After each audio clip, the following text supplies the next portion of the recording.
Alright guys, I'm back. This trick is called Search and Destroy. I'm sorry I can't remember who made it. I know that it's kind of a revelation, or I'm revealing it or whatever. I'm sorry.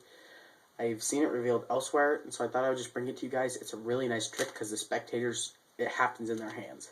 Okay? So that's always a nice little touch to the trick, right?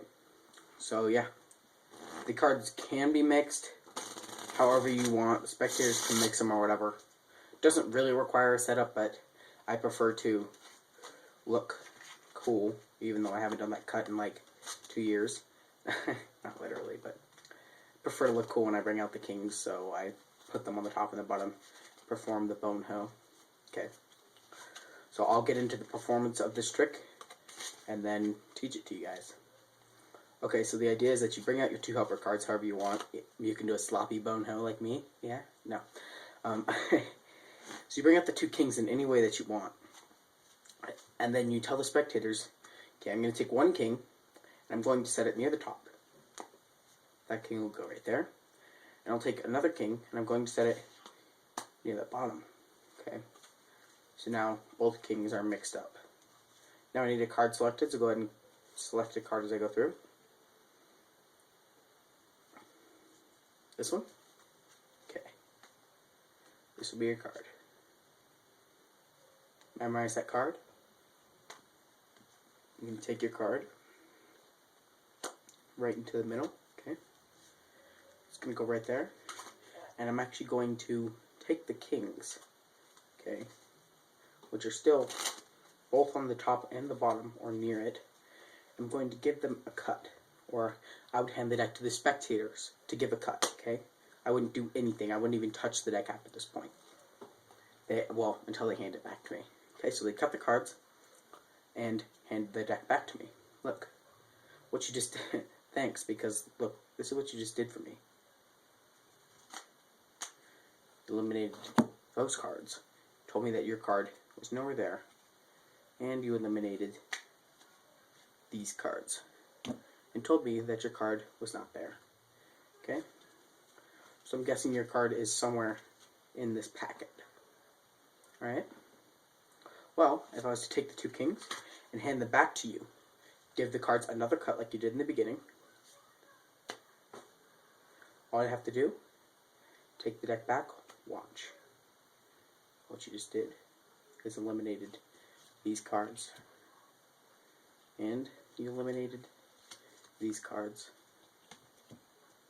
and now we're left with 1 card trapped in between the 2 kings.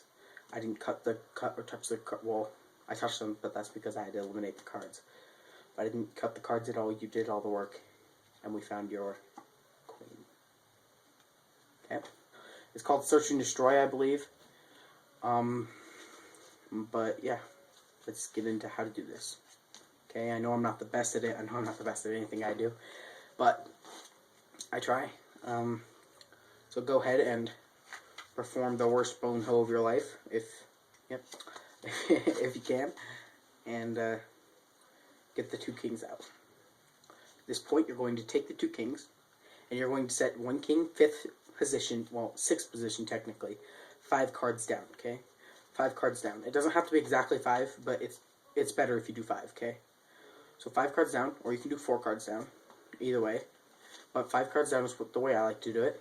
And then over here, you're going to put the card 5 cards down. Okay? The spectator will not realize that they're exactly 5 cards away, alright? It's just not something they'll pick up on. At this point, you can have them select a card, and this way they can see the kings as you go through. Okay? They can select their card. The card is then placed into the middle, and at this point, you're going to control the card to the bottom. Okay?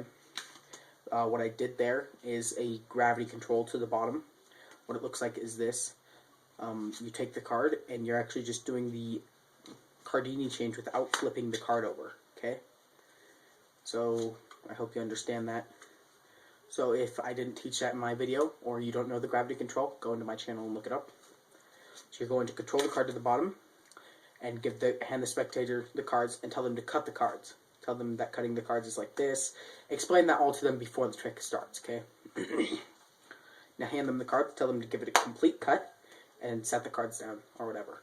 Okay, then take them, spread them out, or spread them in your hands, and tell them, look what you just did for me.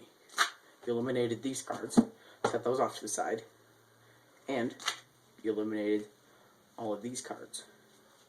Let's hope you did this right, because now I'm left with, I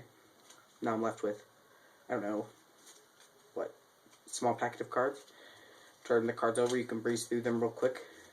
I like to do that to make them see that there's no card behind the king, or on top of this king. Because if you're trying to fool a magician or something that's never seen this trick, if you don't show them the back of it, they'll believe that there's a card there. So what I like to do is I like to turn it over, breeze through, and turn it back over. Okay? Turn it over, and what you're going to do is you're going to count 5 cards down, okay? So 5 cards. The 5th card will be their card. That's the main idea. So count down 5 cards, and you're going to do another gravity control from there. So kind of like hold a rake with your finger right there, okay? And then when you go to square up, turn it into a pinky break, and control the card at the bottom with the gravity control. That's the easiest way to do this trick, okay? It's just a downwards gravity control. Hand the cards back to the spectator. Tell them to cut the cards. They'll give the cards one more cut, okay? They'll give the cards a cut. Say, look, you just eliminated these cards. And these cards. And you left us with one face down card in between the 2 kings. That's your card. Alright, so that's the Search and Destroy. I'm sorry if this wasn't the best tutorial. I try. Yeah. I'm not the best at performing it either, but, you know. It's my own little variation on it that I like to use my gravity control with. So, yeah. Have a good day.